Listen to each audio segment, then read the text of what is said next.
on screen? Is it a different creative process? Is it a different shooting process? And what makes it so unique?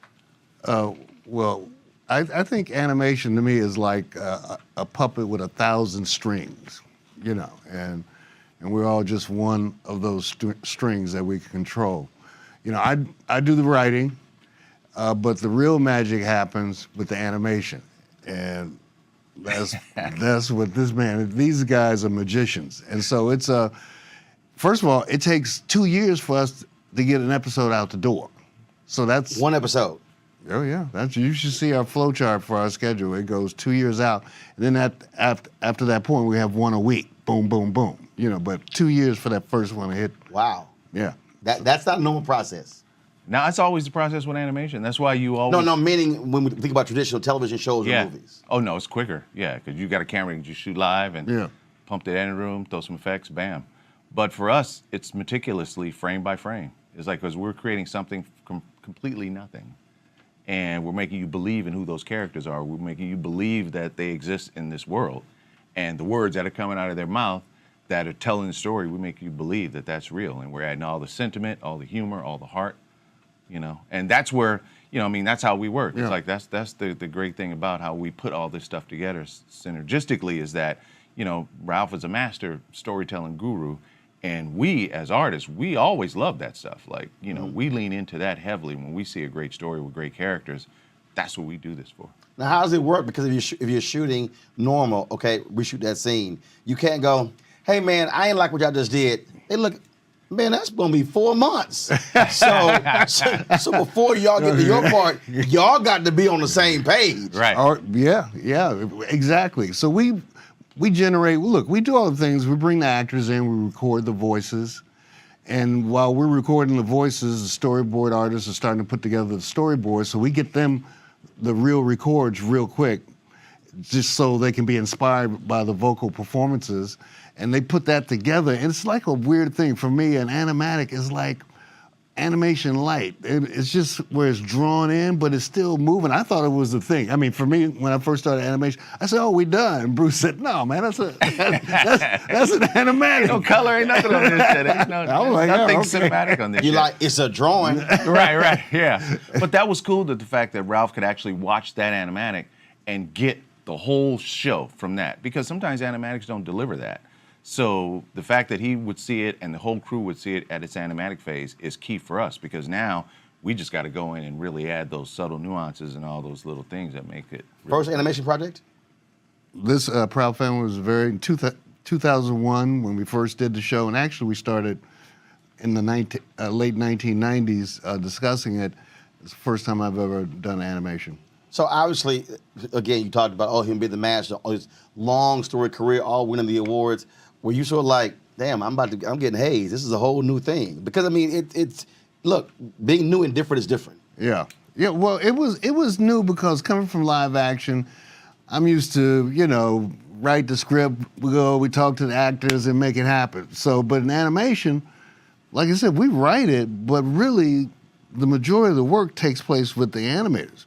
And animation and writers have had a division over the years. It goes back to Walt Disney. The reason why, you know, there's two different unions, because animators traditionally would write their own script. Right.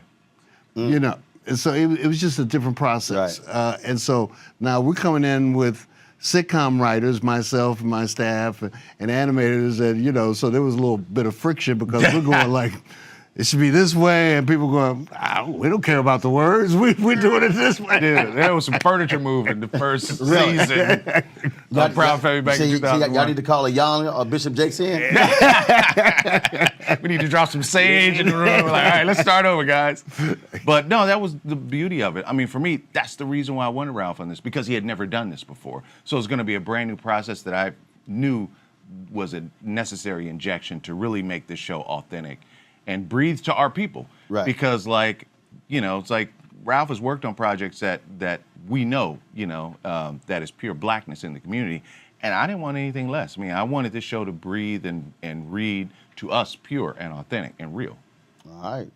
We can leave it there. We keep it black. Hey, man. Keep it black. It's a FUBU production. It's a for us, by us production. And so, I mean, you got black folks everywhere, behind the mic, and also in the animation piece. That was key. When we first staffed up for this version of the show, we knew that there aren't a lot of black artists in this business that fulfill every part of the process. So we had to pull people from rocks and give people their first opportunity. Awesome. So, I mean, we've got so we set the stage with Ralph's Writing Room at first. It's probably the most diverse writing room in Hollywood, especially in the animation business. Let me just stay there. There's nothing blacker than our room. Right. So then we had to install the directors, and we gave opportunities to 2 black female directors. All right. And that doesn't exist in the animation side of the business. Right. 2 of them, the unicorns, exist on our show. Yeah. And so from every process on down, we made sure we put a person of color to actually carry through this process, because they could identify, how the story being told, and the subtleties and the nuances and the specificity that really allow us to tell the right story. And even beyond the first time we're doing this series about a 12-year-old, first time around 12-year-old black girl, right? Me and Bruce, we fit the profile for that, right? So this time we're coming back, we aged up the character to 14, and we just brought in a lot of black women to inform the process. In the writer's room, the directors, the 2 black women are directors, it just doesn't exist in this business. Gotcha. Animation is far behind live action.